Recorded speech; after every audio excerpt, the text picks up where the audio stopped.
Good day, good day, good day. So I'm back again. Today I've got another tip that I want us to share. Yeah, this tip I want to share with you. But first of all, let me just wash my hands. Yeah, so now my hands are washed and clean. So tofuna tiphunzitsane how to preserve my potatoes. My potatoes, Irish potatoes. These ones. Ningazisunge bwanji. Sometimes you find that you've got a lot of these, but you don't know how to preserve them. Kwakakotentha kwambiri zimonongeka msanga. Kodi how do I preserve them? Ningazisunge bwanji. Komanso, kodi ama restaurant akulu aja like KFC, ka McDonald's, ka Nando's, kodi iwo ajawo ma potatoes awo amapanga bwanji. Chifukwa umatuka maje chips jawo, then ukatenga mbatatesi yomweyo Irish yomweyo kupita ukapanga ku nyumba, you find that it tastes different.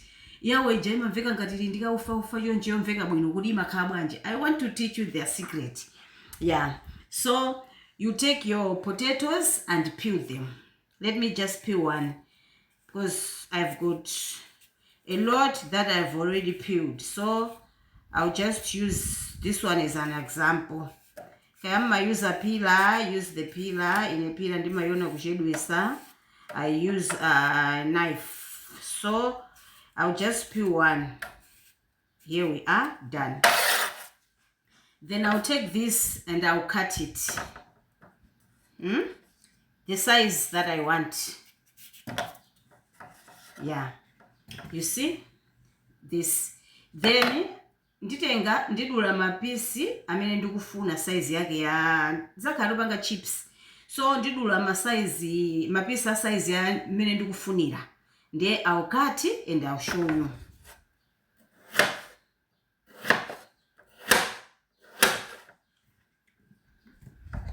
Yeah. I've got a lot of potatoes, so I decided to preserve them. What is this on? And I'm going to share with your neighbors. Of course, I can share with my neighbors, but still, yeah, I need to preserve some. You understand? Yeah, so ndadula ndithu mapisi awa. Size ya chips. Mapisi awa. Ndika mazi. Yeah. And then I've got boiling water. Ndatenga mazi, ndaika mpoto, ndaika pamoto. Tiye tuonere kuti lipange bwanji. Yeah, I've turned the camera and ndeka palibe kuti nkuthandiza kugwira. So this is my pot of boiling water. Then I'll add salt. I'll add this is turmeric. Turmeric uyuyu. Turmeric. Then ngoika pang'ono penipeni 40 ningofuna kuti Irish ngosintha kala pang'ono. And then from there I'll add vinegar uyu. There you go. Vinegar like a tablespoon. Yeah, and then from there now nditenga Irish ija ndikemo. Yeah. Yeah, so my potatoes athu aja akuwira. Tikaika pa stove, yeah, tatenga ma potatoes aja taika boiling water. Make sure you just boil them for 8 to 10 minutes. Zisapye. Koma zingo yambapo kupya. Zisapye. So, let me remind you zimene tatenga apart from our potatoes, the salt, turmeric and vinegar. And from there on, tikamaliza, we will need my plastic. Inenda ngotenga my plastic bag, my plastic that is what I'm going to use. If you have ma zipper bags anja because we use amene owo ndiye zimakhala sobwino kwambiri. So tikudikira kuti 8 minutes my potatoes are boiled, then I'll come back. Okay, as we are still waiting kuti ma potatoes afike pamene tikufuna kuti afike, mind you dalena kuti zisapye. According to English, I don't know kuti word imene ikandi Portuguese, French or whatever. Ama nena kuti ima yuzidwa kwambiri especially when you are making pasta like spaghetti, macaroni, amati al dente. Yeah, make sure the potatoes are just al dente. And the agamati al dente, I think spelling yake it's like AL then DENTE, something like that. Amatantauza kuti the food is cooked, but when you are biting it, it's still firm. Tapika zikuone kuti zophikidwa koma tikamaluma kumaveka kulimbabe. The potatoes, we just want them to be al dente. Ziphikike ziwire koma zizimvekabe kulimba pang'ono tikamaluma. There's one other thing that I want to say about potatoes. I've been to a few African countries. That African countries, right? Not overseas. I've been to a few African countries like Mozambique. I've been to Tanzania. I've been to Zambia.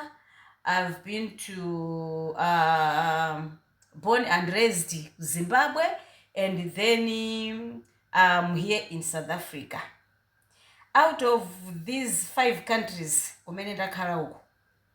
I can testify Malawi has the best Irish potatoes.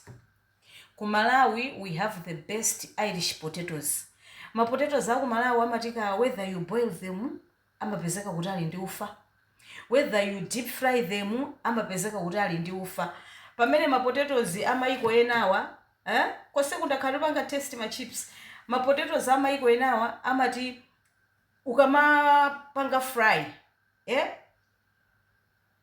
ukangosenda paja nkungopanga fry straight away, amapanga saki oil, amamwa mafuta.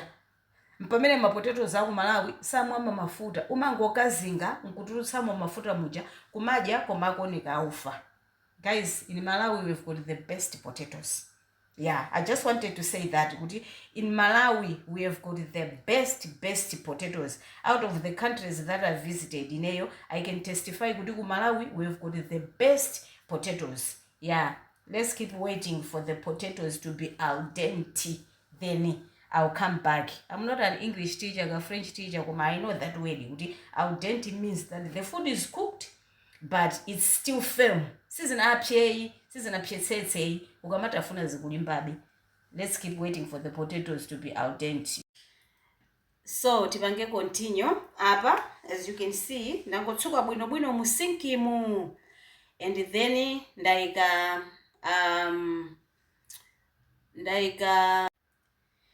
so yeah, ndangotsuka bwino musinkimu, then ndapanga drain madzi amene anali mu ma potatoes aja. Then these are the potatoes. Then from here I want to show you the process now. This is ice cold water. Ndinaika mu fridge. So ndithira maziwa. Let me make sure that it's closed. Yeah, ndithira maziwa pama potatoes aja. You can see the ice. Mumona ice. Yeah, here's the ice. Mukona with ice cold water. Ndithire menemu. Wandi ma ice block. Ndikuika so menemu awasana umezenezeni. Ndimapanga zambiri. Ndapanga zambiri. So my ice block wandithira, but these are some of the ice blocks, you see. Ndayika menemu, and I'll keep it like this. Ma potatoes wa akazizira ndiwachosa mazimu akakuti asisira kale, then ndipanga pack my plastic bags like this.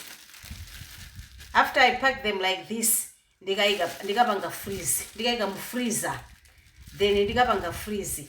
Ndikafuna kukazinga, I will make sure kuti ndizitenga frozen, ali ogwira nakale ouma. Ndikaika mafuta pamoto, mafuta aja tenta, then ndipita ku fridge kukatenga pakete kusekula, kutenga ma potatoes aja, chips iji, kungoika straight in mafuta, chili ndi ice. Then from there, you will enjoy. Try and come back with the testimony. Try and come back with the testimony. But otherwise, the minute mabangira nditu ma potatoes amene wawa. After the process, imeneta bangai, pack them, ngati muli ndi mazipa, ikani mazipa, freeze them. Mukafuna kukazinga, simply take from your